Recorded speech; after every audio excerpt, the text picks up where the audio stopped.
folks, and welcome to the show. I am your host, Charles Max Wood, and this is going to be an episode that we're going to just use to fill in a couple of the things. And mainly, it's an opportunity for me to talk to you about what devchat.tv is all about and what I'm working on. This episode is sponsored by Sentry.io. Recently, I came across a great tool for tracking and monitoring problems in my apps. Then I asked them if they wanted to sponsor the show and allow me to share my experience with you. Sentry provides a terrific interface for keeping track of what's going on with my app. It also tracks releases so I can tell if what I deployed makes things better or worse. They give full stack traces and as much information as possible about the situation when the error occurred to help you track down the errors. Plus, one thing I love, you can customize the context provided by Sentry. So, if you're looking for specific information about the request, you can provide it. It automatically scrubs passwords and secure information, and you can customize the scrubbing as well. Finally, it has a user feedback system built in that you can use to get information from your users.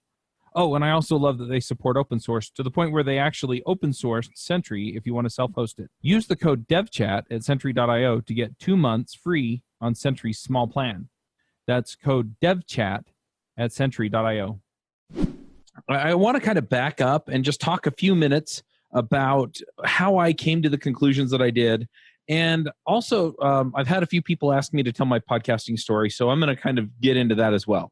All right. I plan to do this in a few other places, primarily around YouTube. I'm working on some applications that people can use to build their own podcasts. And essentially the idea is that there are a few things that fuel podcasts on that particular front.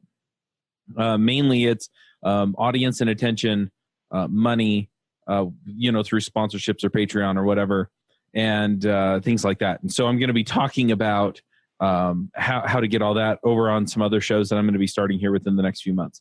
But in the meantime, I'm going to be talking about the podcast at devchat.tv. So if we back up a few months, and this year has really been crazy with travel for me. I got to the point where I was talking a lot about podcasting at MicroConf and at the Codebeam San Francisco in February. And while I was there, especially at Codebeam, I met a whole bunch of people and was talking to them about podcasts. One of the people was Johnny Wynn. And he had a show called Elixir Fountain, and it was a show that I think he intends to bring back. And as we were talking, it just turned out that there was kind of this disconnect between his ability to spend the time producing the show and his ability to pay somebody to produce the show. And so eventually he kind of slowed down, just to kind of keep pace with what he was capable of doing. And then eventually the show stopped, which to me is kind of a shame because, I like hearing what he has to say. So we had him on Elixir Mix and we talked about the show and, some of the guys there were fans of his show and things like that. And so it really got me thinking a lot about the fact that there are shows that are started for some of these communities that just disappear. About the same time, I started looking around for other shows that might be disappearing. And one of the ones I found was the Food Fight Show, which is a show about DevOps. Run by the folks from Chef. If you've been involved in the Ruby community for a while, you probably know Nathan Harvey and Nell Shamrell Harrington and the efforts that they've done over there. And it was a terrific show too, but it had also kind of started to fade. And with them, it was just all of the work that went into making the show go. And I thought, okay, well, if I can solve the production issues, help them refocus the show a little bit so that it's a little less chef focused and a little more DevOps focused, which after talking to them sounded like kind of where they wanted to go anyway. And, could solve some of these issues, find some sponsors to help pay for the production and everything else, that we could keep the show alive. And so, we've kind of been working on that as well. And so I started reaching out to other shows about getting them onto devchat.tv and helping them continue to be out there. And, it's always an interesting balance to strike right between, okay, well, I'm putting in work on the show. My team's putting in work on the show. So how much do I take and how much do I not take? And, how much do I reinvest in the show versus, investing in the infrastructure behind the show and things like that. and pay myself for my time and stuff like that. And so that's an interesting conversation to be had. But most of these folks really just want to keep the show alive, and that's ultimately my focus as well. So I started talking to people around those ideas at Codebeam, and then I went to MicroConf. And at MicroConf, I started talking to people again, and it was funny because I was talking to people about the software as a service that I'm building for podcasting, and before long, we'd wind up talking about podcasting and about their desire to create a podcast for their niche community. And there were a bunch of people there doing a bunch of different things, and they were all really, really interesting problems to be solved. But a few of them, as I talked to them, it became readily apparent that they really could do a solid marketing campaign through a podcast. One example was the folks from Cleverific, I think it was. I think I talked to somebody named Andrew who had listened to Ruby Rogues because, he wrote apps for Shopify or plugins for Shopify, which is mostly done in Rails. And so we were chatting, and he had listened to some of the shows, and I was like, well, why don't you do a show about Shopify? And he's like, well, that sounds like an interesting marketing opportunity. Tell me more. And so as we got talking, it became apparent that, hey, look, there aren't a lot of shows out there about being a vendor on Shopify. And there aren't a lot of shows out there that talk about Shopify plugins. And the trick was talking to them, I realized that they shouldn't do a show on what their plugin does. What they should do a show on is being on Shopify and being a Shopify vendor, because then they add all this value to their customers, and then their customers come to know and trust them, and then they'll buy their plugin, right? And so I had that same conversation 4 or 5 times and realized that there could be this sense of serving the community, but also in a way that comes back to you and your company and things like that. And so if your heart and soul really is in the community that you're trying to serve, then you can make it work for you. Now, the flip side is that it also occurred to me that then I ought to have some products that I can put out there so that as people come to know and trust me and trust the shows that we put out on DevChat, that they have something to go to, right? And so it was kind of the reverse thing the other way. And so I've been thinking a lot about that, but I wanted to put things out there that really serve the community, right? Even though they were mostly money-making ventures, and I do make some money on the sponsorships, ultimately the idea was to get that going. And so that's kind of coming to fruition now with Everywhere JS and Everywhere RB and some of the other stuff that I'm working on at the moment. The Get a Coder Job book, I felt driven to finish that, right? And so now I rebranded it as Find Your Dream Coder Job. But anyway, so you get the idea. I've been putting these things out there. But I was starting to get an idea of really where I wanted to go with devchat.tv at that point. And so as I worked through some of the ideas behind DevChat and podcasts and community and what I really wanted, I wound up going next to ngConf. And that's the conference in Salt Lake City for Angular developers. And it's the big one. It had like 2,000 people there. And I have the benefit of having podcasted about Angular for like 4 or 5 years. And so I know a lot of the people who were there. And so I wound up doing a whole bunch of interviews and stuff with people while I was there. And I kept having the same conversation over and over again with people again about the podcasts. And finally, I had somebody ask me, so what are you trying to do with devchat.tv? And I thought about it and I said, well, I'm still formulating that, right? Because before it was, well, I want to empower developers to, make a difference and find freedom in their careers. And that's something that I'm looking for as a result of the podcasts. But I didn't really feel like that was the mission per se of devchat.tv. That's the mission more of each show, right? Is to help people level up and, find the job that they want and gain the skills that they need so that they can be successful in what they're doing, and that they can find freedom to move from jobs they don't like to jobs they like, and I feel like in a lot of cases too, some jobs, let's just face it, some jobs suck. Some jobs don't suck if you fit well with them. And some jobs are really great if you fit well with them. And I found that a lot of people, it's more of a fit between the person and the company or the person and the team than it is that job really sucks all around, right? It's just they provide more of what one person's looking for than another. And so what I want people to be able to work to gain the skills that they need so that they have the flexibility to move to the job that they fit the best. And then ultimately the jobs that suck will either figure out that they suck and they'll figure out how to do better, or they won't be able to hire anybody because everybody else is doing well and where they want to be. And, they'll have to figure something out. And so that's kind of where I'm hoping each show can get each community to. But for devchat.tv itself, it felt off. The mission didn't really fit. And so as I was talking to people, I started out telling people we liberate software developers to build, to find freedom and build the software that makes a difference. And by the end of the conference, I was telling people my mission is to make sure that every programming community has a podcast and that every developer knows that there's a podcast out there for them. And the reason that I got to that was because I realized that, talking to, say, the Ionic crew, right? And they're saying, yeah, well, we started a podcast and we're talking about Ionic. I've talked to a few other people around, Thinkster.io. We do the production for their show, DevEd podcast, which you should check out. It's really good. But it's that kind of thing where it's, okay, how do I make sure that every community has a show? Because if every community has a place where they're having the conversations that community needs to have, and they feel like they can join in, and even though they can't participate fully in the conversation, that somebody is saying what they're thinking and answering the questions that they have so that they can gain the skills that they need to move ahead, then that's what we're about. But every community deserves to have a show. Every community deserves to have good content that's going to get them there. Funny enough, I just talked to somebody a few minutes ago about possibly adopting a Cold Fusion podcast. Talk about technology that you think nobody uses anymore.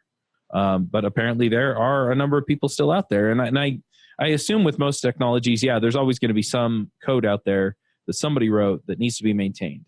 And maybe one of these communities, something's going to come together and pop up and make a big difference for them.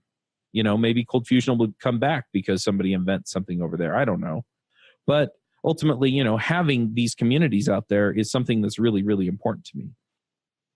And so I've really started working on that as a whole, and that's driven me to start a bunch of new shows. So some of the things that I thought I might just talk through here for a few minutes are some of the shows that I want to start. And then I'm going to go back and I'll talk through my coding journey.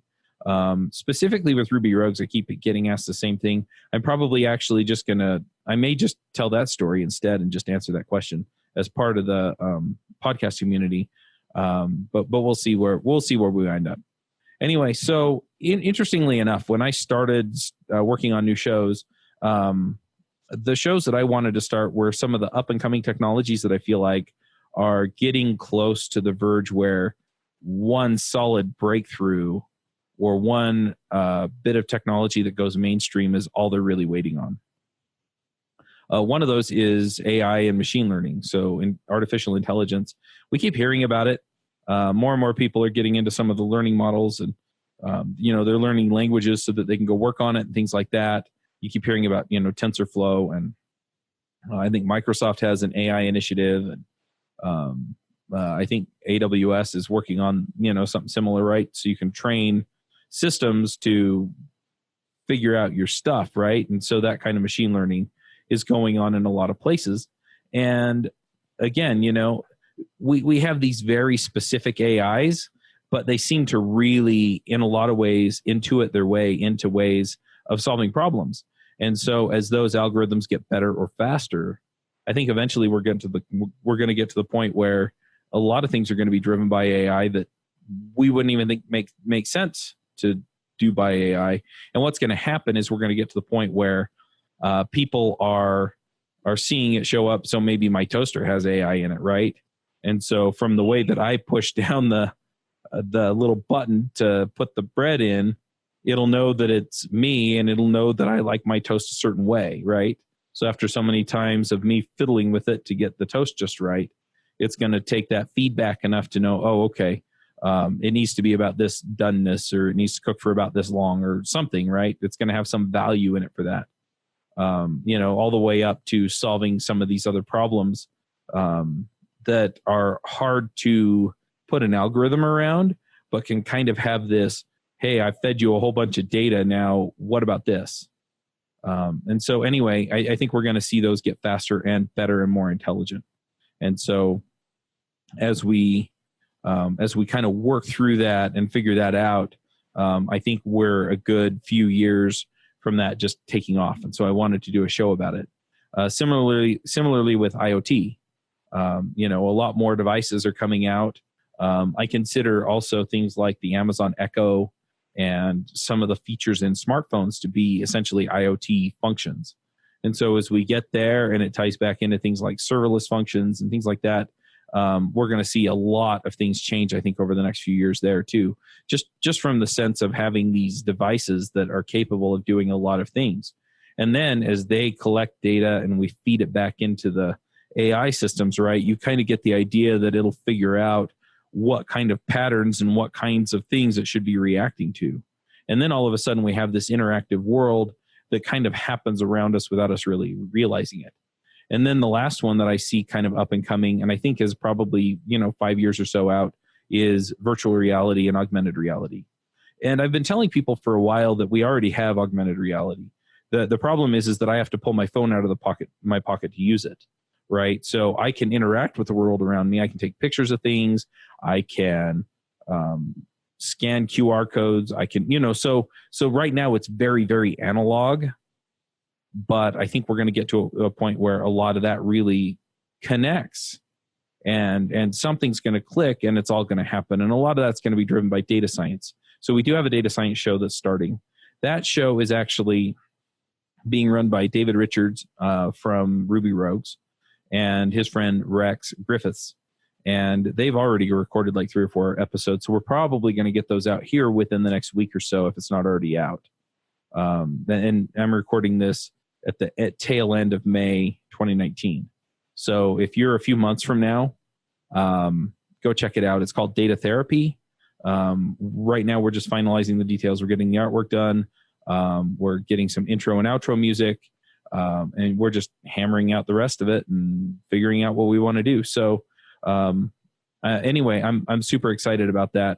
But that I feel is going to drive a lot of the other ones. And then the other area that it seems like a lot of this is happening in, so IoT kind of happens across several technologies, but AI is primarily done in Python. And so, and then a lot of data science, incidentally, is also done in Python. So I want to start a Python show. And I've been talking to a number of people about getting that together. Now, the shows that I've had people approach me about since I said, oh, well, we're starting shows for communities, especially where people really just want a show and they can't find more than maybe 1 or 2 good ones, are Java. And I actually went looking for Java shows and most of them have stopped.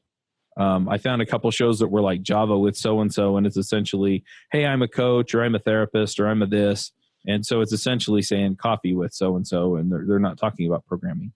Most of the rest of them that talk about Java have stopped. And so I was surprised because it's a huge community. There's a ton of code being written in it. There's a ton of code that has been written in it. I don't think it's a technology that's going anywhere, and there are a lot of people that work with it. And so I am talking to a number of people about getting that show together. And then I had Sean Clabo he was a guest on JavaScript Jabber. He came to me and asked me about doing a .NET show, and I thought that was a good idea too. I know the guys that do the .NET Rocks show. I know a few people that do like Azure focused shows or Microsoft focused shows. But yeah, I want to get in and talk about the .NET ecosystem. Now, I'm probably not the guy to do that. I'm not an expert there, but I can support these people in pulling together a show that will talk about that. And, I can do everything except be the expert. And so that's the area that I'm working on there. Like I said, I had somebody come to me talking about a Cold Fusion show. I've had a couple of people. I'm trying to think of all the other ones. Like I said, we adopted the Food Fight show and a lot of these other podcasts. I'm reaching out to a bunch of other defunct shows that aren't producing anymore, to see if I can bring them on board and either bring them onto devchat.tv or help them find sponsorships so they can run on their own. JavaScript seems to have shows popping up that are creating kind of a vibrant community. Angular has a few shows, and so we have shows in Angular and React and stuff like that. Elixir, the only show I'm really able to find. I found one or two others that are, fairly new, like mine, like Elixir Mix. But yeah, anyway, so we're working on getting all that together. So I guess that's a long-winded way of essentially saying that we're starting new shows. If you're working in a community that doesn't have a podcast and you think you would like to see a podcast for it, reach out to me. Just email me, chuck@devchat.tv, and let me know, hey, look, we'd like to start a show on whatever, and we'll get it going. I'm also working with Joe Eames to start a Dungeons and Dragons podcast. That probably won't be on devchat.tv. I'm trying to figure out where that's going to live because I'm also starting shows with my kids. My 13-year-old wants to do a show on Lego Ninjago, which is a television show. My daughter loves writing songs, but she's not really a trained musician. And so we're going to talk to songwriters, and I've made a few contacts that can really help me out on that front. If you know any songwriters, I'd love to get connected there too. My 10-year-old daughter, we're going to do a Harry Potter show. And with my 7-year-old son, we're going to do a Star Wars show. And then I'm probably going to wait for my 3-year-old to get a little older before we start a show with her. But anyway, so those will probably all live on the same network, all of those, and the Dungeons and Dragons show. And we'll, if anybody else wants to start kind of the family-focused or entertainment-focused shows, then I'm happy to work on that too. This episode is brought to you by Triplebyte. Applying to programming jobs sucks. You have to put the right keywords in your resume, you spend hours and hours on the phone screens and take-home projects, and that's assuming the company even responds to your application. Well, if you're a software engineer, Triplebyte can help. They work with over 400 top tech companies, from big names like Dropbox and Adobe to exciting startups. You do one brief online interview with them, and if you do well, you go straight to final interviews with the company on their platform. It's like the Common App for software developers. Triplebyte does not look at your resume or where you went to school. All they care about is if you can code. I've helped dozens of software developers with various credentials get jobs, and this looks like a terrific way for you to get in and get interviewed and get a job without a lot of the hassle and overhead. You can go check them out at triplebyte.com/rogues. That's triplebyte.com, byte as in 8 bits. As a special offer for listeners of this show, if you take a job through Triplebyte, they'll offer you a $1,000 signing bonus. But anyway, so that's been a ton of fun to work on as well. But yeah, so we're working on these shows, definitely trying to get this stuff together and just make sure that we have shows out there for everybody. And then on the helping everybody know that there's a show out there for them, so I built a podcasting booth. It's 9 foot by 9 foot, and it has 3 windows across the front. I have a banner that goes along the top that says, hey, DevChat podcasting booth. I'm working on a few other things to kind of get things together. And then I'm really hoping to go out to programming conferences with it. I took it up to NGConf and just record a whole bunch of podcast episodes at the conferences and see what we end up with. And so I'm excited about some of the prospects there as well. So that should be really interesting to see what comes together out of that. But just being present at the conferences, I think, will help raise the awareness that there are podcasts out there for programmers that are there specifically to help them learn. And, Joe's Dev Ed podcast is there specifically about how to learn. My shows are more specific about what technologies, tools, techniques, career advice, things like that you can use to get ahead where you're at. And then a lot of the other shows that we're putting together, again, are in some of these specific areas. So what I'm hoping to do is create resources so that, let's say, in another few years, the web becomes VR and VR becomes the web, right? Then you all have a resource to go to if you need to make a job transition, or IoT or AI or whatever. And so as people kind of make these moves, because the web didn't exist 20 years ago. Well, it barely existed 20 years ago. And, I think things are prone to change. So if we have the content out there, then we can continue to make what we're making and do what we're doing and have great lives as programmers. I also started a video show called the DevRev, stands for the Developer Revolution. And again, that was more along the lines of freedom and career and things like that. And I am looking for career questions that I can answer on that show. And I'm probably going to start it up again here within the next week or so. So anyway, lots of things going on. And this is all back to that same idea around every community in programming deserves to have a podcast. And so let's get one out there for them. Another area was Go. There was a Go podcast that was being produced by the guys over at Changelog, and they started it back up. It was funny. I emailed them and asked them about it, and then like a week later, I got an email back saying, "Hey, we released a new episode." So good to know, right? If I'm not taking any credit for that. Even if it did prompt them to do it, I mean, they did the work. So, but I don't even know if that was the case. They may have already recorded it before I even reached out to them. But yeah, if there are shows that you're finding out there that you're like, gee, I wish this was still a thing, let me know, because there may be a way for us to make it work. But yeah, and then it's okay. So how do we keep people current? How do we keep people at the point where they can really shine in their careers and, make it a quality experience for them? And that's where Everywhere JS and Everywhere RB come in, is that I wanted to create communities where people could actually come in. They could hear talks like we hear at users groups. They could talk to each other. And so I'm kind of doing roundtable. I'll have to moderate that in some way. But roundtable discussions, and so we'll bring people in and out, and, they can ask questions. They can get to know each other, things like that. And then, have forum and a Slack chat where people can actually get in and interact with each other. And I've been working hard on that, just getting the rest of that kind of bolted together. And that's something that will probably be available in June. But I definitely am waiting to get a few hundred people on each of the wait lists, just so that I know that I'm going to have kind of critical mass in the community, just so that I can do nice things for the people that come and speak, and so that I know that the conversations aren't going to be between 10 people. It'll be between 100 or so people.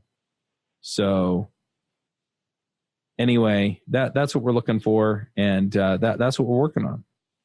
Now, I've had a few people ask me how I got into podcasting, and I'm going to kind of just give a long-winded, story about it, and just explain where it came from and how I got into it and everything like that. I'm probably going to get into some areas that I have not discussed publicly, and I'll let you know when I get there. For Ruby Rogues, it basically involves Mandy Moore and the panel and some of the stuff that went on there. I will let you know that my intention is essentially to record this, talk through it, and then I am not going to discuss it. I'll discuss it one-on-one with people, but I'm not going to go public and discuss it again. So just so you're aware, this is a question I get asked a lot, especially by the Ruby Rogues community. And, I'm going to tell my side of it. It may be skewed in my favor a little bit because that's just the way I see that things happened. But yeah, anyway, but let me go all the way back. So, just so you're aware, I was the kid. It's funny because they had like radio classes and DJing classes in high school and college, and I never took any of those.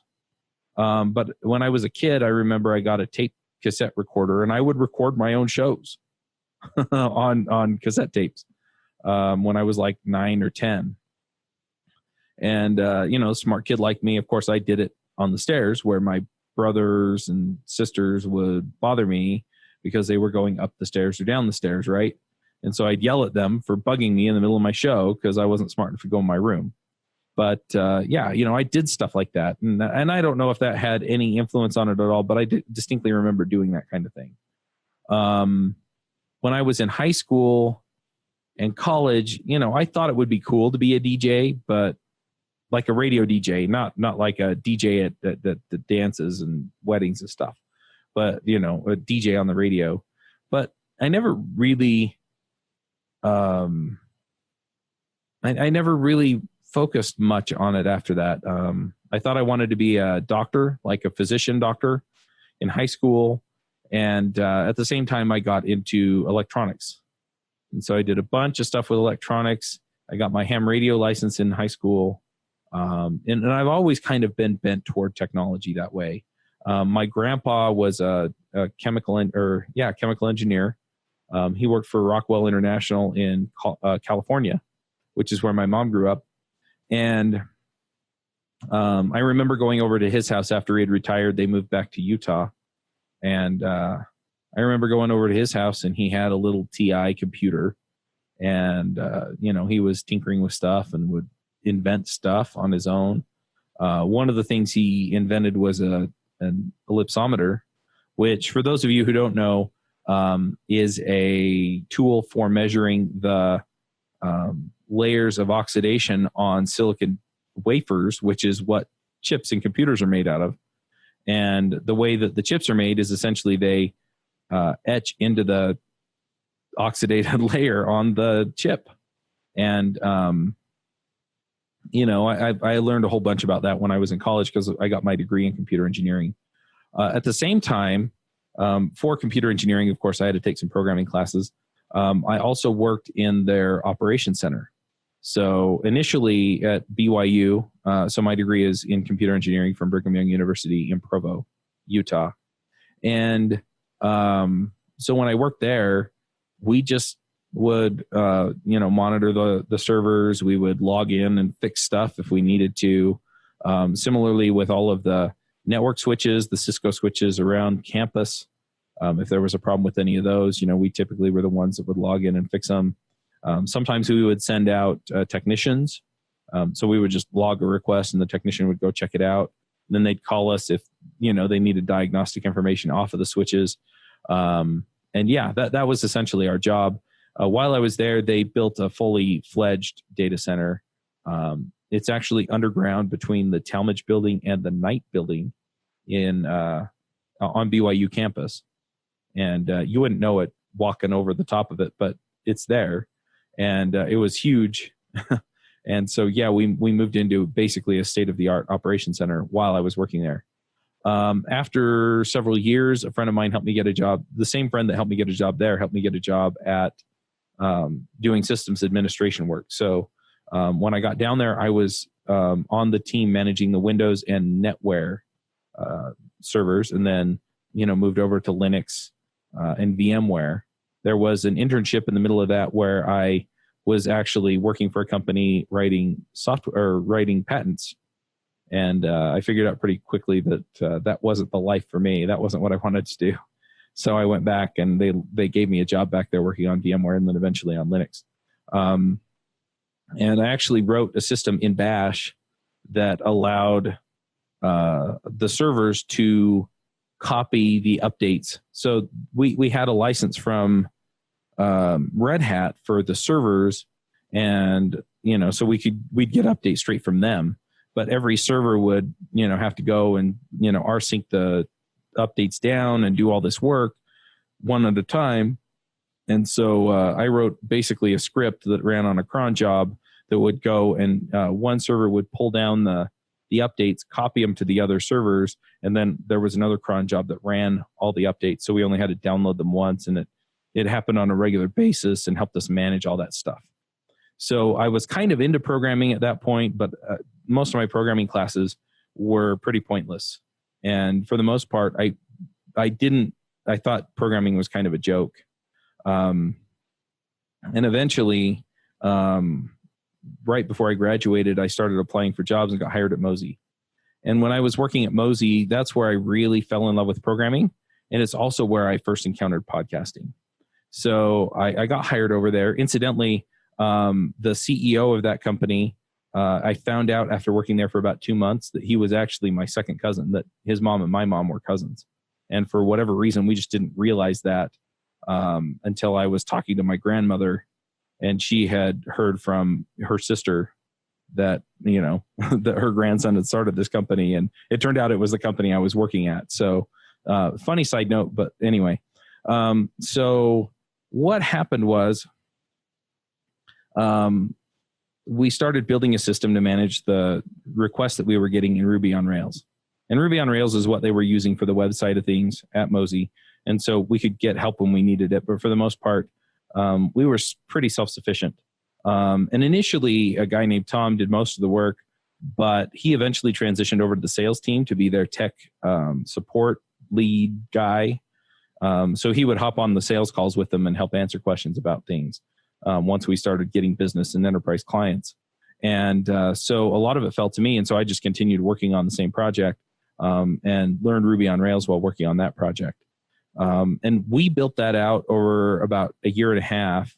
And then that's when I decided, because the company had been acquired by EMC Corporation, and they were asking me which track I wanted to be on, because I had kind of been on a dual track of both technical and or engineering and management. And so initially I was thinking, oh, well, I'll just go into management and I'll be a, C blah, blah, blah, O. And I realized that I just loved programming. And so I went to my boss and I essentially said, look, I just want to be a coder. I just want to write code.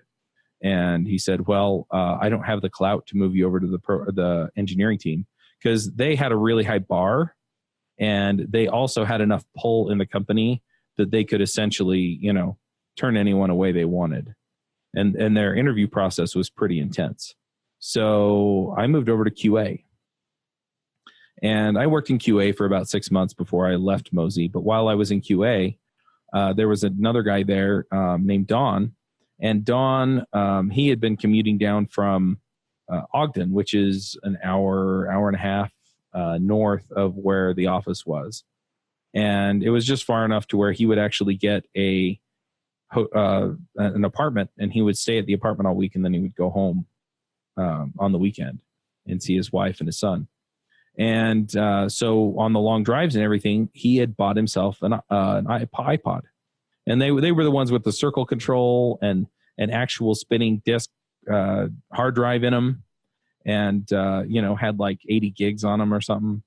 And anyway, he was listening to podcasts, and finally I just turned around because he was cracking up at something on like Grammar Girl or something.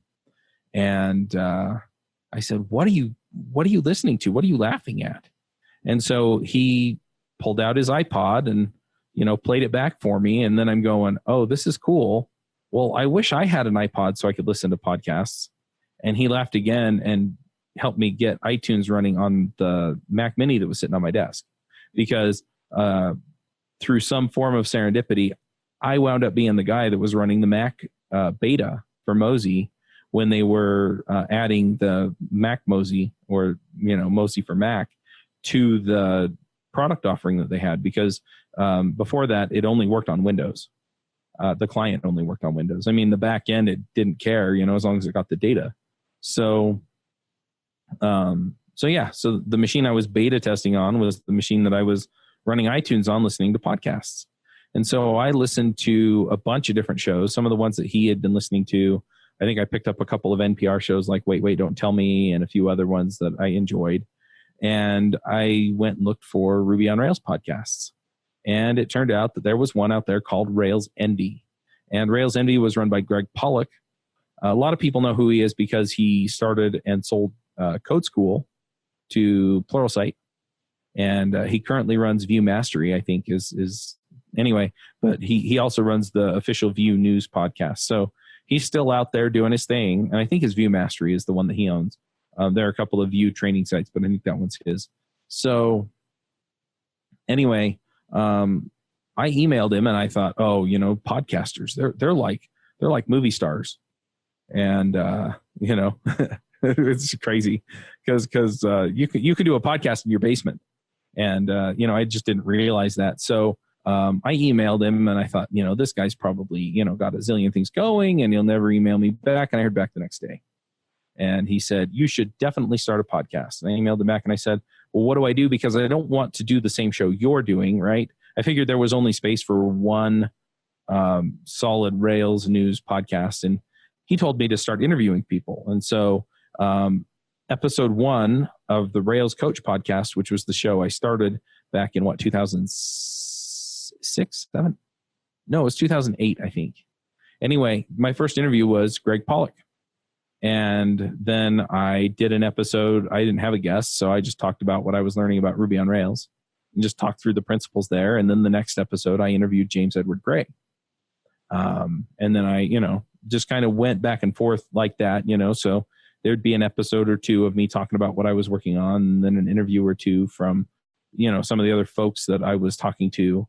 Some of the other shows that we did, I talked to DHH, I think it was episode 50 of the Rails Coach podcast.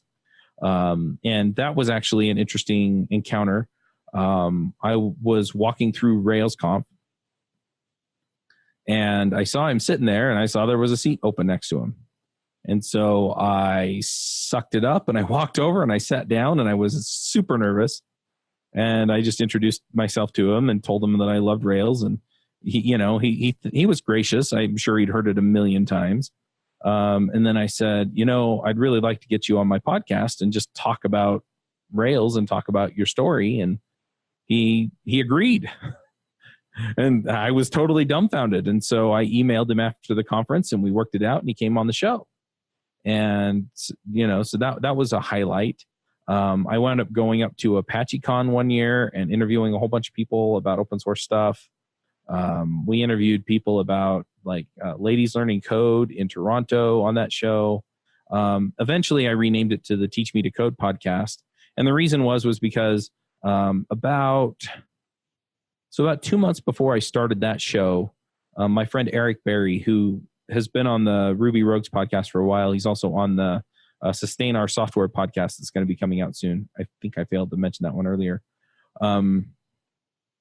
He had started a screencast series for Ruby on Rails developers, and he was trying to duplicate Railscast, is what I found out later, but it didn't come through the same way. And that's fine. It was definitely a good show, but anyway, after I'd been podcasting for a while, he came to me because he had gotten really involved in Groovy and Groovy on Grails. Which Groovy's a language that runs on the JVM. And so he's like, look, you've been producing content pretty steadily. Would you like to take over Teach Me to Code? And I said, sure. And so I took it over, and I started producing videos every week as well. And after a while, that kind of turned into a thing as well. And so that's more or less how I got to know people in the Ruby community, was because I'd go to conferences and I'd get involved in the community, and they knew who I was because they'd watched my videos or heard me interview somebody, or I had interviewed them on the show.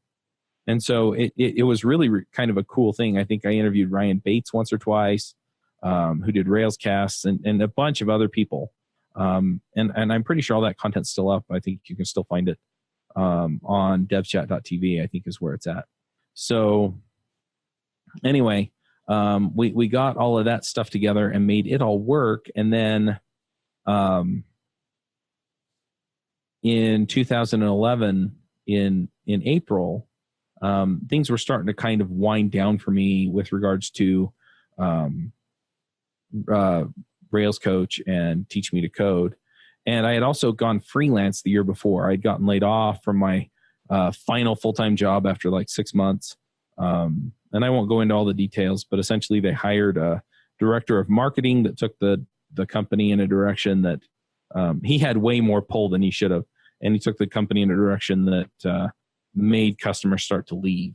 And so, they were cash strapped. The board actually stepped in and fired some people and forced them to lay a bunch of people off. And so I was one of the people that got laid off. So anyway, about 8 months later, a tweet comes across my Twitter, and it was James Edward Gray, who I had mentioned earlier. I had interviewed him, I think, twice on Rails Coach. And he said, gee, I wish there was a panel discussion podcast for Ruby. And he was listening to a show called, I think, Skeptic's Guide to the Universe or something like that. And I'd been listening to the twit.tv podcasts, This Week in Tech, Windows Weekly, This Week in Google, MacBreak Weekly. And so I thought that, was pretty darn cool stuff. And so I'd been kind of thinking the same thing, but I had never really considered starting one until he put that out there. And so I sent him a message and I said, yeah, let's do it. And so we reached out to the people we knew. We got Peter Cooper from Ruby Weekly, Cooper Press. He also does JavaScript Weekly and a bunch of other ones now. We got Aaron Patterson from the Ruby and Rails core teams. David Brady was a friend of both of ours. And it turned out that he actually lived in my neighborhood at the time. Go figure. And I think that's pretty much the whole crew when we started. And so I went and bought the domain and set up the website, and initially I was editing the shows, which meant that I was putting intro and outro music on there, and unless somebody told me to edit something out, that was pretty much all I did. And then I wound up hiring people and things like that, and I can talk a little bit through that in a minute. But anyway, so we started Ruby Rogues, and that was in May of 2011.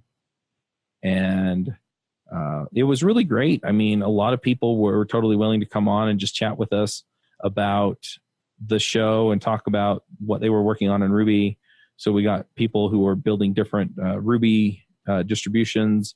We talked to people who were working on different parts of the Ruby ecosystem. We would just talk about stuff ourselves a lot of times. After the first 8 or 9 episodes, I think both Peter and Aaron had said that they were super busy and didn't have time to do the shows anymore. And so we brought in Avdi Grimm and Josh Susser, and that kind of made up the core group for a while. And then after 100 or so episodes, Katrina Owen, who had been a guest a couple times, she actually joined the panel as well. And so we did that for a while until Josh quit the show, and and things kind of went from there. About 6 months later or so, Jameson Dance, who's a local developer, I knew him from the Ruby community, but he had gotten deeply involved in JavaScript. He came to me and said that he wanted to start a show like that, except for JavaScript. And if I remember correctly, initially I was just trying to help him get it going. And then eventually I just wound up pulling it all together. I think he was busy with work stuff and life stuff. And so I wound up pulling that show together and running it. AJ O'Neill, who's on the show now, I think he's the only other original panelist. Joe Eames started 20 or so episodes in, and then everybody else has come in since then. At the same time, I started the Freelancer show, and I don't think there are any original people on that show. And I actually retired from that show about 2 years ago. So, but yeah, so we started that show, and then about 1.5 years later, I decided I wanted to learn how to build iOS apps. And I never did, actually, but I was on that. I was on iFreaks for 4 years, before I finally retired from that show. Just from the sense that I wasn't bringing a whole lot to the show. I mean, my technical knowledge was mostly from what I had discussed in previous episodes with other people, and so I bowed out of that. As a Ruby developer, you've probably used Redis for queuing and caching, but if you're like me, you've never completely understood it. You just followed the tutorial to set it up and then hoped it'd stay up. Now that I'm building my own services for other people, I realize that you and I often don't have the desire or time to run an ops or DevOps team, or do it yourself. Plus, since you're not a Redis expert, you're not exactly sure how to know what it's doing. That's why I love RedisGreen. No setup. It runs on any AWS region I want, so I can run it near me. And the tooling is amazing. I have to tell you about this feature, actually. It actually maps the memory you're using and tells you where all the memory is allocated. So this makes it really easy to see what's going on in your Redis setup. It also runs on AWS, so it scales easily and can alert you when it hits certain thresholds in performance or capacity. Sorry for going all fanboy on you, but I love this tool. Here's the thing. If you don't want to do ops or are already on Heroku or something, then use RedisGreen for the rest. It's simple, yet powerful. Check them out at redisgreen.net. Let's see. So my Angular adventures in Angular started a year or so after that. Joe Eames and Merritt Christensen came to me and basically said, hey, you should do a show on Angular. And I looked at them and I said, guys, I am doing too many shows. I don't have time for another show. So no. And they came back to me a few weeks later and said, no, Chuck, you need to, we need you to help us start an Angular show. And I said, not doing it. After like the third or fourth time, I think I finally capitulated and said, okay, let's do it. So we started that show. And at that point, things started to get really hard as far as time management goes, because that whole time I had been freelancing on Ruby and JavaScript. And so I would pick up contracts and I'd work my contracts, and then I would work the podcasts. And with 5 running shows, I had also at that point hired Mandy Moore. And we found Mandy Avdi had found her on Craigslist or something, and trained her to edit his show. He had a wide Teams show at the time, which was remote Teams. So she was editing his shows and doing his show notes and things like that. And I talked to her, and she started getting it done for me too. I had hired people before that to do that kind of work, and nobody panned out. People were dropping the ball all over the place. And when I hired her, she just got it done. And it was amazing. I must have told her I loved her like a dozen times in like 2 months. Cause I mean, every week it was like stuff went out on time. It got done right. It was terrific.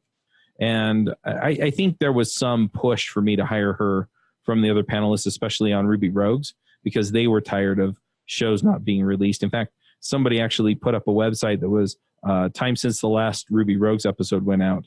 And I think at one point it got up to almost a month. And so, we did it. She pulled it together. She was doing a lot of terrific work. And, I was super happy to have her doing the work. So we added Adventures in Angular, and then things got to the point where I didn't have time to do the podcasts and work contracts. And I had, I think, 3 contracts at the time for various different things. And, they were smaller contracts. So I had, maybe $1,000 from each of them as a deposit.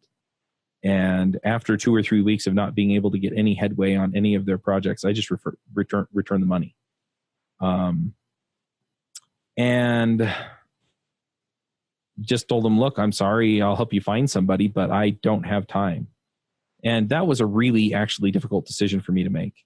I was, I had been supporting myself and my family off of the consulting for 6.5 years. And the podcasts were making enough to pay Mandy, and they were making a little bit, to pay me, but not enough to do both. And at that point, I prayed, I thought, I really, I looked around, and I finally just decided I had to make a decision one way or the other, right? I couldn't keep doing both. And so I went full-time on the podcasts. And as soon as I made that decision and went out and started, finding sponsors in earnest and doing a lot of that other work, I was able to pay the bills, and it worked out. And I'm still shocked sometimes, right? Even though now I've been doing this full time for about 3 years. So 2 or 3 years, something like that. Anyway, so that things were going really, really well. I hired a business coach. I think this was right after things split with Mandy, and I'll talk about that in a minute.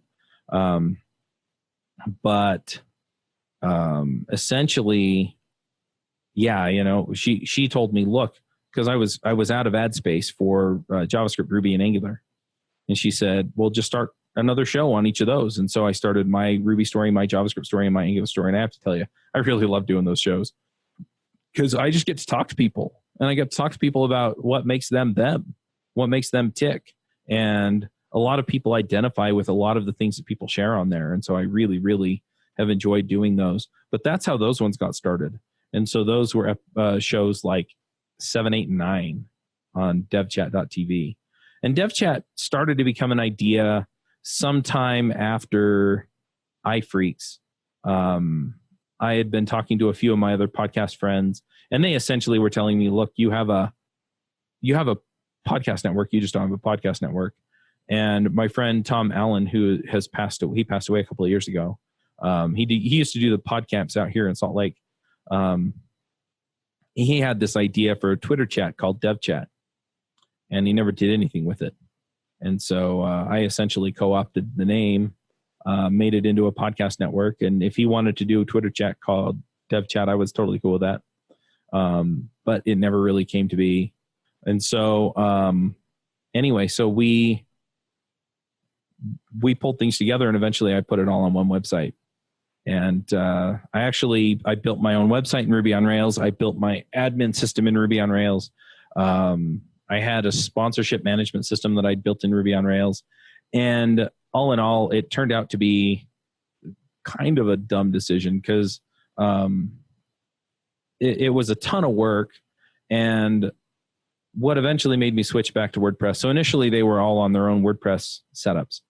And so I moved them all over to that website, that system. And then eventually I moved everything back to WordPress after my friend Derek Bailey was showing me what he was doing with watchmecode.com.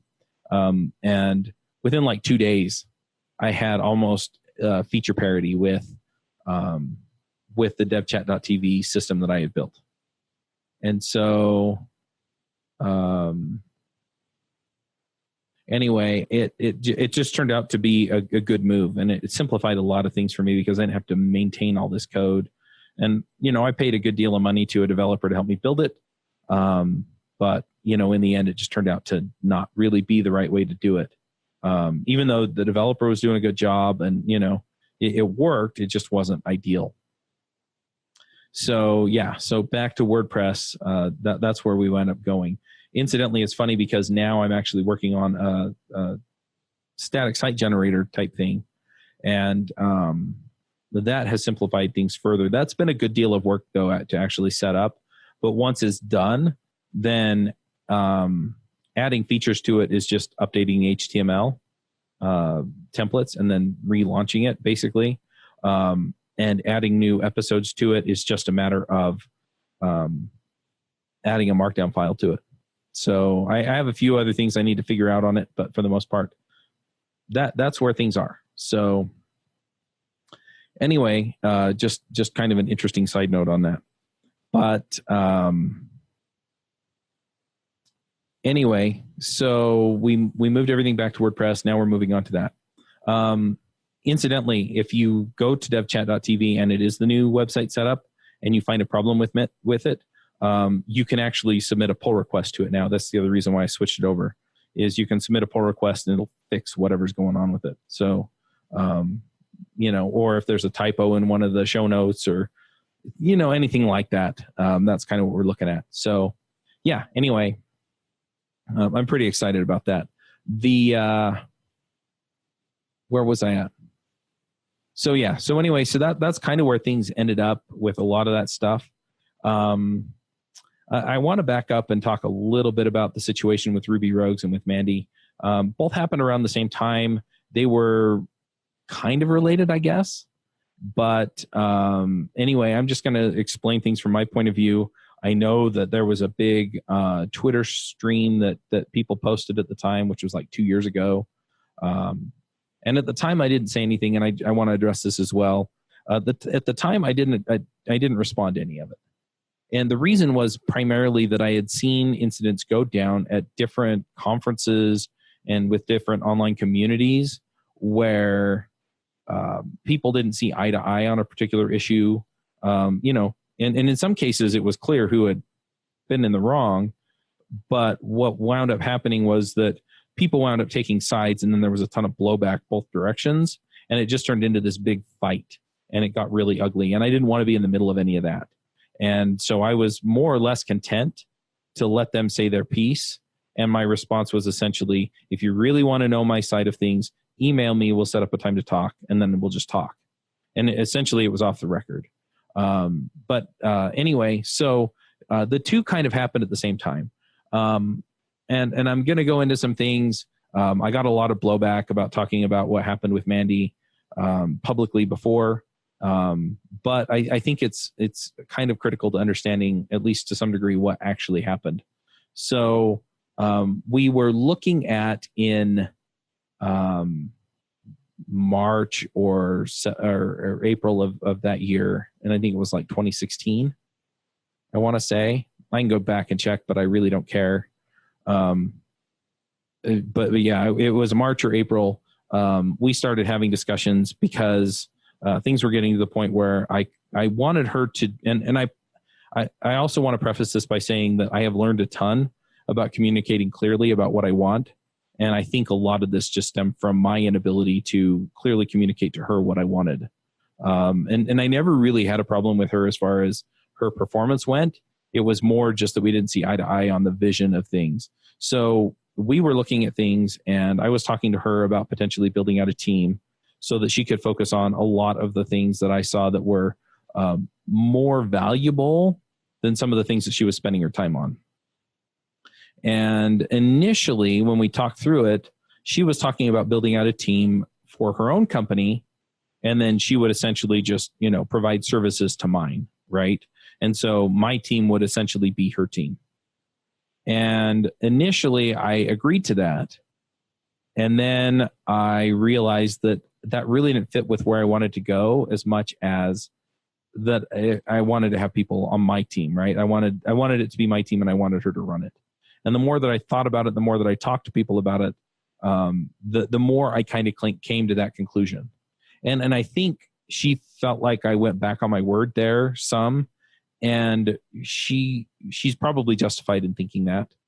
But that kind of started a little bit of tension in the relationship that we had. And she'd worked for me for a number of years before that. So anyway, it was interesting. Another thing that came out of it too was that she had handed off some of the work to a subcontractor, and she was paying that subcontractor considerably less than I was paying her.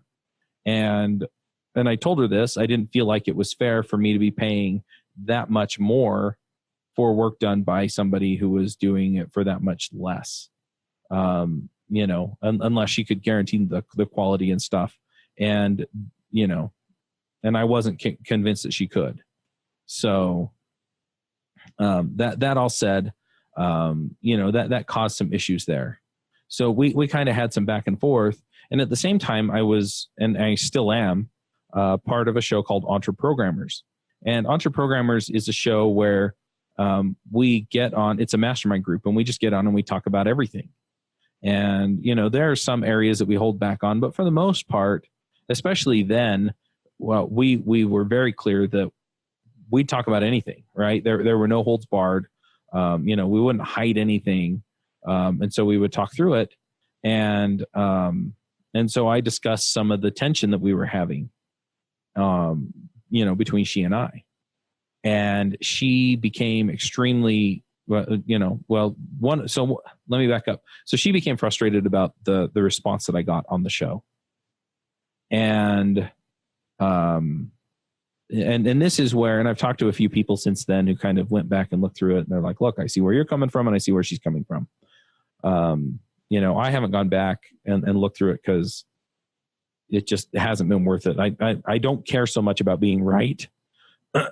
But anyway, so it was an interesting way it went down, though. So my friend John basically just said, look, you gotta get rid of her. She costs too much. She's not doing what you're asking her to. And my issue was, well, the problem is that she's doing a lot of things that I don't particularly want to do, and she does a great job. I don't have any problem with her performance in the job. And he said, look, you've got to control this whole process. And that was I guess another sticking point between she and I was that I wanted her to document all the processes that she was using to run my business. And she was digging her heels in because she felt like if she did that, then I could go find somebody, cheaper to go do the work, and she'd be out of a job. And my intent really was to hire out that team and then have her do I think I was paying her like $50 or $60 an hour. And so I wanted her to be doing the $50 or $60 an hour work. And yeah, I'd hire somebody cheaper to do the $10 or $15 an hour work. So anyway, so that was kind of the way that went. But yeah, they were, let's just say, unkind about the way that I should handle it, or handle the situation with her on the show. And, I didn't think much about it. I got a bunch of advice. I felt like I had, said my piece as far as I don't want to get rid of her because she does a great job. But it came up here and there over the next few weeks. And the tension with her started getting worse as well, which is, so I was bringing it up some as well. And, they encouraged me to let her go, which was still something I didn't feel like I wanted to do. And I didn't feel like she had done anything to, merit getting fired. And so, anyway, so that's kind of where things wound up. And then what ended up happening was, somebody told her that we had been talking about her on Entreprogrammers. And to be fair, I thought I had told her that we did the show, that we talked about everything, and that she may at some point become a topic of conversation. And, she claims that I never did, which is also entirely possible because I don't remember when or how. I thought I had, but maybe I hadn't. So, just in all fairness, it's entirely possible that I hadn't. In which case, she whatever the case is, she felt like she'd been blindsided. And so, she basically felt like I had, maligned her, and that it was unconscionable on the show. I went back and listened to that particular episode at the time, because she pointed to that one and said, this is really hurtful.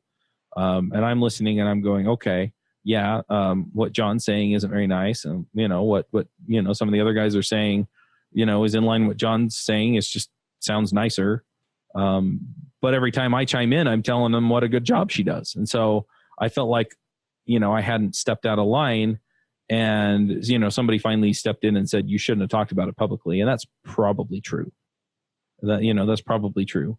Or at least, I should have been explicit. Hey, look, I'm part of this mastermind. We're going to have this discussion. If you want it to be private, we can do that. But, they give me advice, and, and so then I need some advice on how to handle this, because, this isn't working out. So I did learn some lessons there, and I really shouldn't have discussed it publicly, at least not without talking to her first. But anyway, so that all came to a head in like August, and she finally I actually revoked her access to everything, got her on a call to tell her that it wasn't going to work out and that we should part ways. And she told me that we should part ways on the call. And so we, I don't want to say that I was about to fire her. I'm sure there's a nicer term for it when it's more of a, hey, this ain't working, right? Instead of you did something wrong. But anyway, so the reason that it connects to the other issue with Ruby Rogues. So in June of that same year, Avdi came in and said that he was looking at retiring from the show. And I think Saran was thinking about it. And so we were discussing who we should replace them with. And at the time, the other panelists were Jessica, David, Coraline, Avdi, and Saran and I. So that was the panel. And so I was like, okay, well, who, so we just kind of discussed it, right? Over email, who should we get? And there was a lot of back and forth, and several people put forward that if Avdi was going to go, we should replace him with somebody that was not white and not a man. And for the most part, I really don't care about that kind of thing. I'm not sure how to couch that in terms that's not going to piss some people off. But I really want to have a great show. And then all things being equal, yeah, let's get somebody that, looks a little different. But for the most part, I really enjoy the diversity of thought. And I think that was what made the show great when it was James, Avdi, Josh, David, and I were all white dudes, right? It was because we all come from very different backgrounds, and we brought different ways of thinking about problems to the discussion, and sometimes the way that people looks, can indicate that they have a little bit of a different cultural or some other way of thinking about it because they've lived through things that, the rest of us haven't, is I guess the best way to put that. But that's not always true either. So anyway, I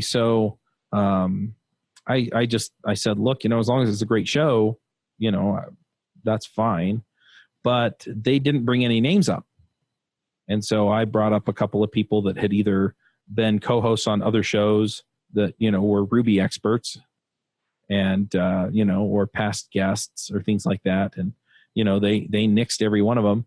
And what was interesting too, is that up to that point, everybody on Ruby Rogues had been approved by the entire panel, right? So every time we added somebody to the show, everybody on the panel had basically been like, okay, we're good with that. And so I didn't press the issue, right? I didn't say, okay, well, we're taking them anyway, or I know they're good, and so we're just going to go with it. I totally went with, okay, well, then let's find somebody, but we've got to find somebody soon, right? And then they finally put forward somebody to come on, to be a co-host. And incidentally, we've had this person on the show since, and they were a terrific guest. So I kind of feel dumb about it now. And these guys are welcome to come back and say, told you so. But at the time, they said, well, she's been a guest on Ruby Rogues before. We think that she would be a great panelist. And I was like, all right, well, basically have her come on as a guest rogue. And if she does a good job, then I'm in, right? And so she came on the show and she didn't say very much. And, so afterward, I could kind of virtually feel them leaning in and going, so what do you think? And I was like, guys, she didn't talk. And, if she doesn't talk, she's not there, right? And so I'm just not excited about having this, because they found somebody that met their criteria, right? Not male and not white. So, it's a she at least. I was just like, I'm sorry, guys, but I'm not excited about her. So, no. And because I own and run the podcast network, they felt like I put my foot down and told them to drop dead. Where in reality, I was just exerting my vote as a member of the panel and saying, sorry, but no. But anyway, so that all kind of got smoothed over, and we eventually added Sam Livingston Gray to the panel. Everyone was like, oh, we like Sam, so we added Sam to the panel. So after Mandy quit, I sent an email out to all of my co-hosts on all the shows. And I said, look, here's essentially what's going down. If you want to go look on Twitter, you can probably figure out, some of the deal surrounding Mandy, but, she's not working for us anymore. And so I've hired this other company to do the podcast production, and so they're going to be handling it from now on. So just send your emails to me, and then I will, I'll work with the production company to get it done. Well, the production company turned out to not be a great company to keep up on and doing all of the work that we needed. They were releasing late. They failed to remove stuff, especially when during the middle of the show, we'd say, this needs to be removed. They would fail to remove it. And so, anyway, one of the episodes that happened on, Sam was particularly invested in. And so he came to me and he said, it needs to be fixed. And I'm like, yeah, it needs to be fixed. And so I went back to them, had it cleaned up. And then I think he reached out to Mandy. And, I had forwarded at that point Mandy's email address to mine, so that if any requests came in or anything was unfinished with her, that, I could handle it. And so he sent a request in. I told him that Mandy was gone. And he got kind of indignant about that. And then I think he went to talk to her and got her into things. And then, he essentially went to Twitter and said, this is ridiculous. Chuck should hire Mandy back. And so, I get an email from a friend of mine who says, you see this, right?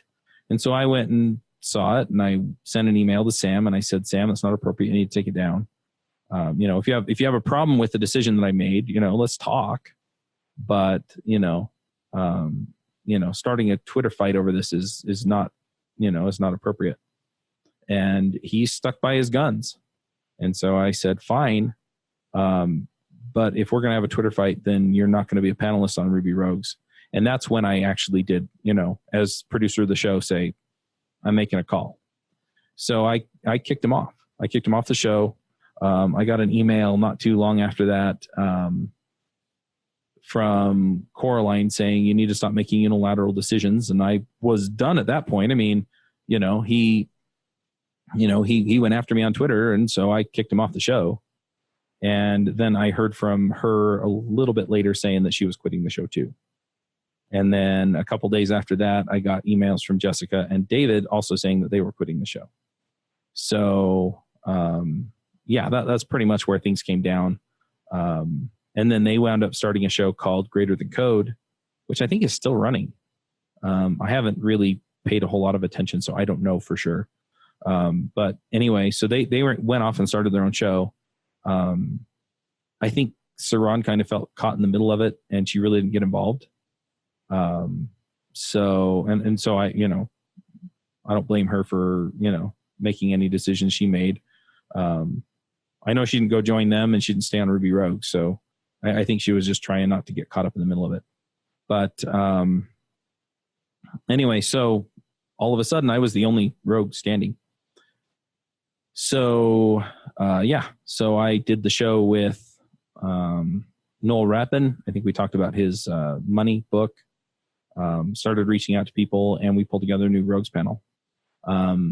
So I've had people ask what happened, and that's essentially the story. I'm not going to hash through this. If you leave a comment on the episode, I am not going to respond to it. But that's essentially where things came down, and I'm sure somebody has a difference of opinion on some of this. But anyway, that's essentially the way that it went. So that's kind of been the biggest challenge. I did feel a little bit personally attacked at the time. I don't know. I don't know. I don't know if that was the right way to feel, but yeah, I didn't feel like responding because I really did not want to polarize people, make them take sides or anything like that. I just wanted to, I more or less really just wanted it to go away and just be able to rebuild. And I did not want to ruin any friendships or make any problems for the community or anything like that. So anyway, that's where things went from there. So since then, we started my Ruby story, my JavaScript story, my Angular story. About a year later, I sent a survey around and I asked people what they wanted. And I got overwhelming responses for React and Elixir. So I started shows on those, and Joe came to me and said, you should start a show on Vue. And I decided not to tell him no 4 times that time. So we started that show. On the editor front and the show notes front, I hired one company, and they lasted about 6 months before I just said, guys, I'm done. I can't take it anymore. You're delivering late. You're delivering poorly. And, you cost too much for me to have to hassle with this. So at the time, I had another friend who owned a podcast company, and I hired his company. Incidentally, both of these companies were run by people that I knew already. And they did it for about a year, and they also did not do a great job.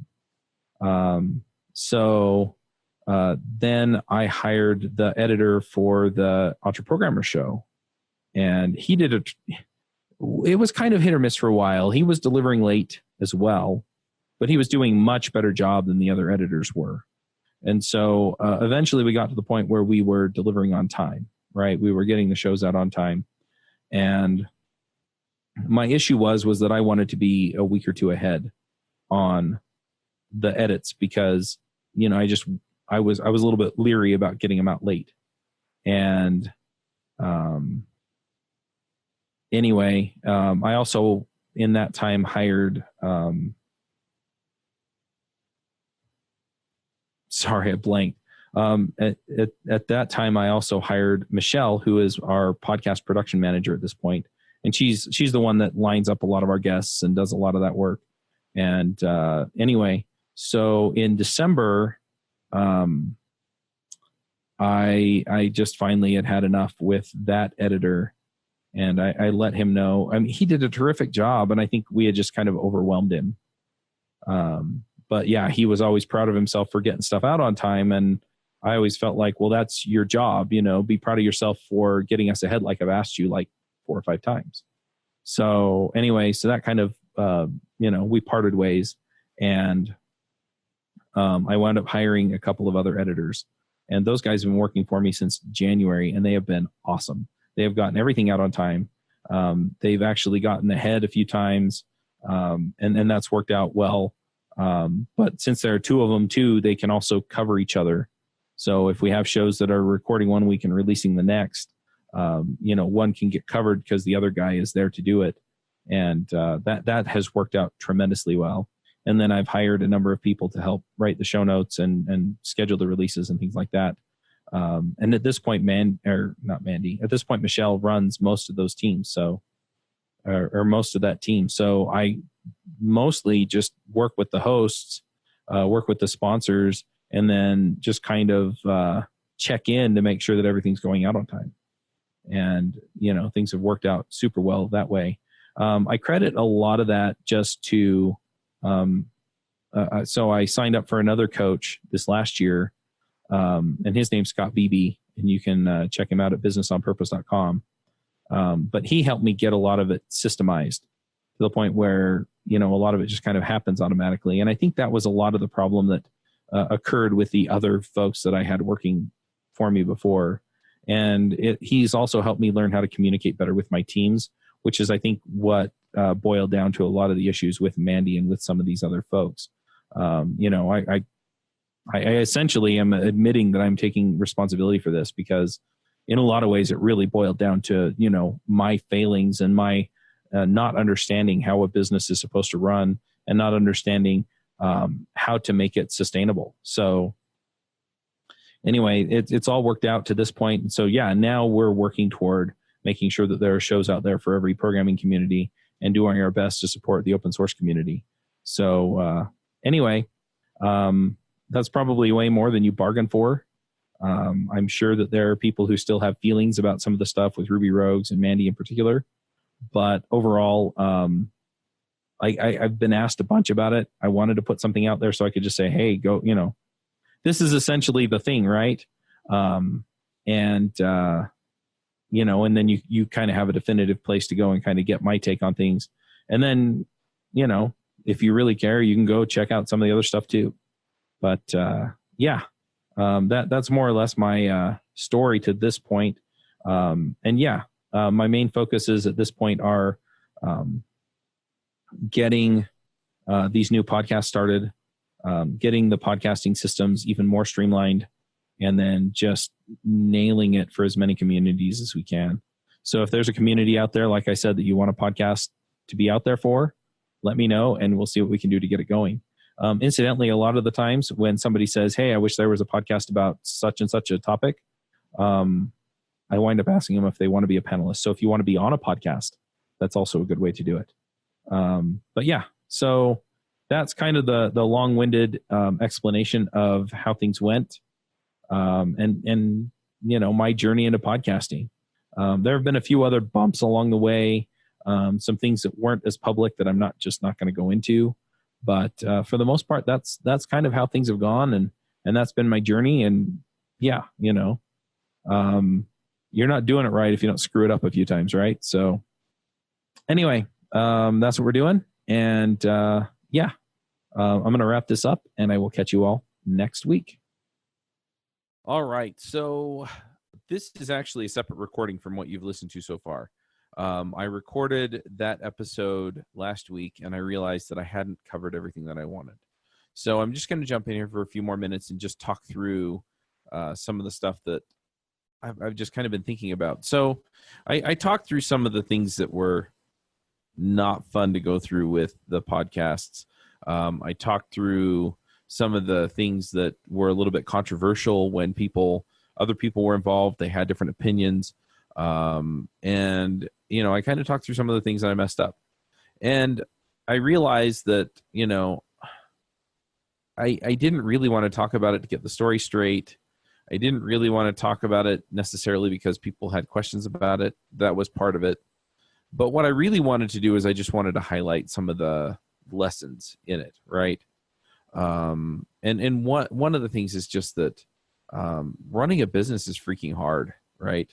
I've been doing the podcast stuff for full time now for a few years, and I've been podcasting for 10 years. And it's tricky. You have to be consistent and getting the episodes out consistently. You have to consistently follow up to find sponsors. You have to do the work. You have to get out there and actually do it. And I'm kind of hoping that I can highlight that and at the same time not make people feel like it's hard or impossible for them to go out and do something like this if that's what you want, right? So if you want to start a podcast, by all means, start a podcast. Sit down, figure out what it's going to take. Sit down, figure out when you're going to record. Sit down, figure out what you want to talk about, and then just do it. Just do the work, right? And that's kind of the deal, is just getting in and executing. The other thing is that a lot of people enabled a lot of this journey. And I want to highlight that as well, right? I mean, Greg basically said, go start a podcast. And I was like, okay, I asked him if it would work, and he said to go for it. And so, if this is your Greg moment, so to speak, right, where it's go start a show, and I guess I could, huh? Go for it, do it. The other thing, especially with the things that went down with Mandy and with the Ruby Rogues panel at the time, I really want to highlight some of those lessons too. I mean, one of them was just that I wasn't clear on what I wanted. I wasn't clear on where I was heading, and I think a lot of people mess this up. Whether you have a traditional career or if you're doing something on your own like I am, it's really hard to figure that out. And it's also it's really easy to screw it up when you don't know what you want. And so, I messed things up. I didn't communicate clearly with her what I wanted. I told her one thing and then realized that wasn't what I wanted, and came back and told her another. I messed up the way that I communicated about some of the other stuff.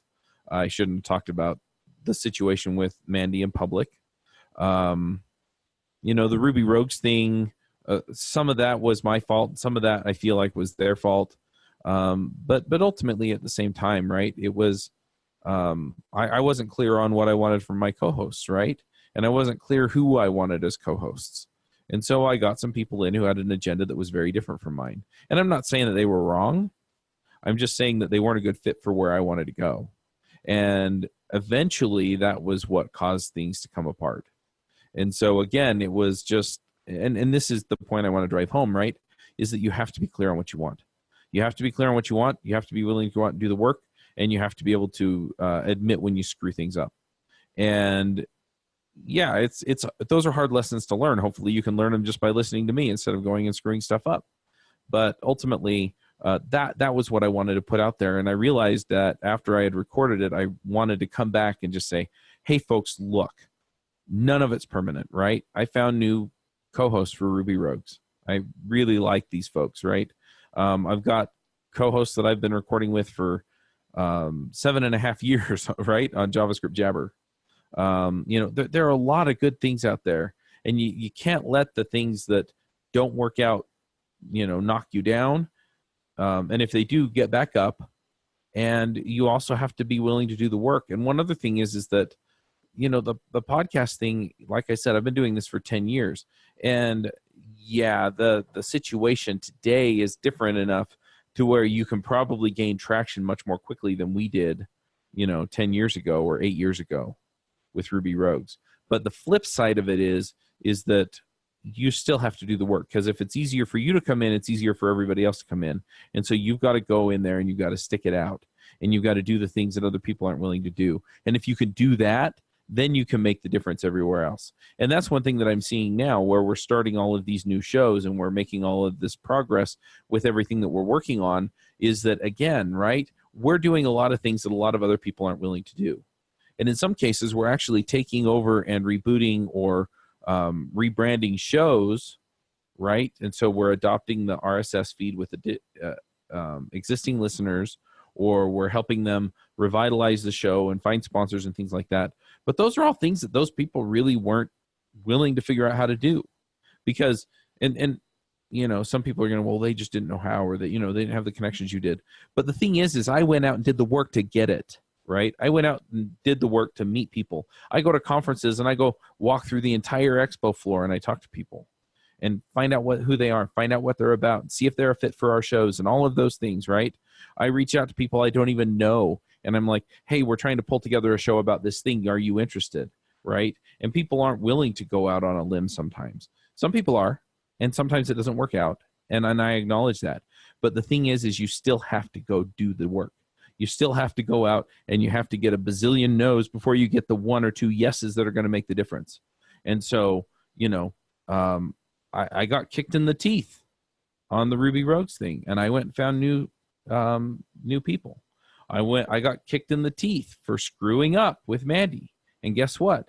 I went out and I found new people and I worked through it and I figured it out. And now we actually have written processes for everything.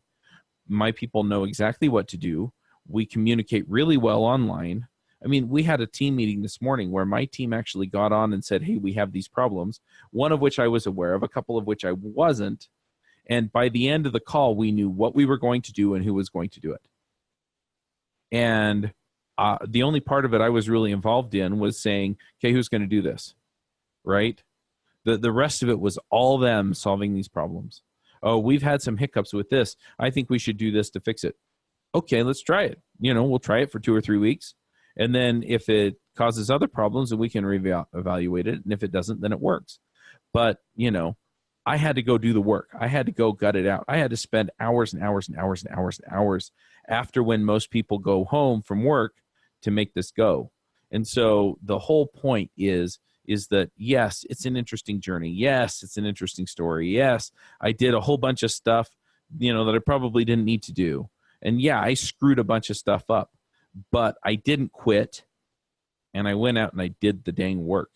And so if you want to start a show, come talk to me. I can probably make it easier for you. If you want to try something else, you want to go do Twitch streaming or writing open source or doing anything else, go do it. Figure out what's involved and go do it. Don't make the excuses. Now's not a good time. I was on an accountability call with some friends of mine this morning as well.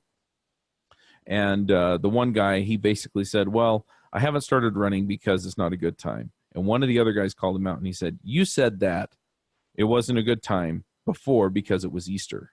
And then before that, it wasn't a good time because it was coming up on Christmas. He's like, I'm sorry, but at this point, you just don't want to do the work. And, he kind of looked up and he was like, you know what, you're right. I mean, he was nicer about it and it was kind of a joking tone, but that's the truth, is we make all these excuses for why we don't get what we want. And the reality is that we have to work for it. And that's where I'm at now, where it's like, okay, I see where this can go and I am going all in. I am all in, right? I'm going to go make a show for every programming community because they need it. And then I'm going to make sure that everybody out there who can listen to that podcast and get good quality information out of it and go get results in their life from it are going to find it and use it.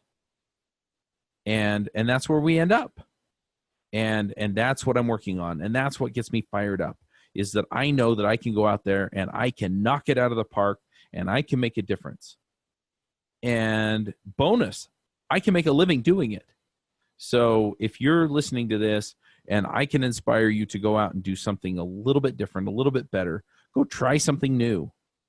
Go for it. Go for it. Do it.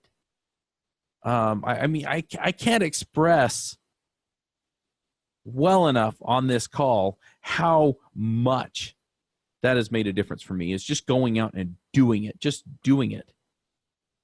And, I'm happy to help where I can, where I have time.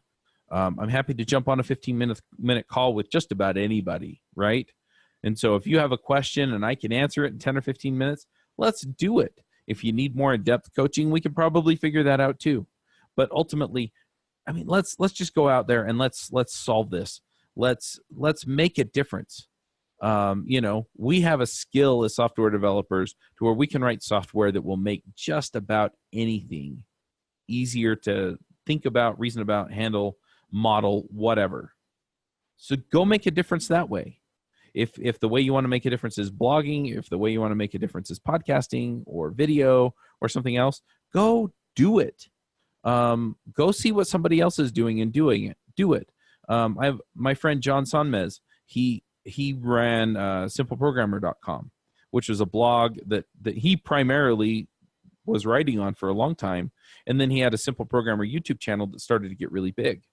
And guess what? There's another guy out there that went out there and he created his own website called Clever Programmer. And he's doing a lot of the same kinds of things that John was. He basically copied him. Guess what? He and John are friends, not enemies, not bitter rivals, not angry at each other. So if you see something out there that's working, that you see that you can use to serve another community, go for it.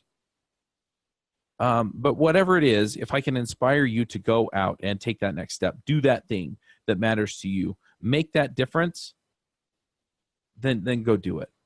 I'm going to stop ranting on it now. I've ranted on it for like 10 minutes, but I mean, that's the deal. Just go do it. Now I've got a couple of picks I'm going to throw out there. You can definitely go check them out. The first one is, I've mentioned like Everywhere JS and Everywhere RB. Go check those out. That's part of my vision as far as like where we can go and how we can help people. And basically it's an online users group. We're going to have meetings once or twice a month, and we're just going to talk about stuff that you're interested in, get really cool, interesting people to come on board. The other pick that I have, so devchat.tv, I've been working on moving it over to a statically hosted site. I'm hosting it on Netlify. That's a pick. They're also a sponsor of some of the shows, full disclosure, but I freaking love what they've got. And so I talked to them and got them to sponsor. But yeah, I love it. They've got a lot of tools for kind of the static style sites that you might see from like Jekyll or Hugo. I'm using a system called 11D, and that's written in JavaScript. So 11D.js, you can find it at 11ty.io. That's 11 like 11t.ty. Anyway, so definitely check that out as well. But yeah, I freaking love this stuff. So I'm just trying to make an impact there. The devchat 11D repo is on GitHub, so you can go make pull requests and stuff. I've been trying to get all the posts tagged and things like that. So if you want to help me with that, that's fine. And if you want some kind of coaching, that's actually a really good way to get it. Because if you tag 5 posts, or you write show notes for shows that don't have it for 5 posts, then I will actually just give you an hour of coaching for free. So anyway, just throwing all that out there, and that's at github.com/cmacw/devchat-11d. So anyway, really digging that. Really happy with the outcome. Just working on getting the final touches in. It'll probably be up this week. So as I record this, which is June 3rd. So anyway, if it's past this week, then it's probably already out there, and you're probably seeing the new DevChat. So anyway, those are my picks. That's my stuff. Get out there, figure out what you want, go after it, go do it, and then write your own journey. Have a good one. Bandwidth for this segment is provided by Cachefly, the world's fastest CDN. Deliver your content fast with Cachefly. Visit cachefly.com to learn more.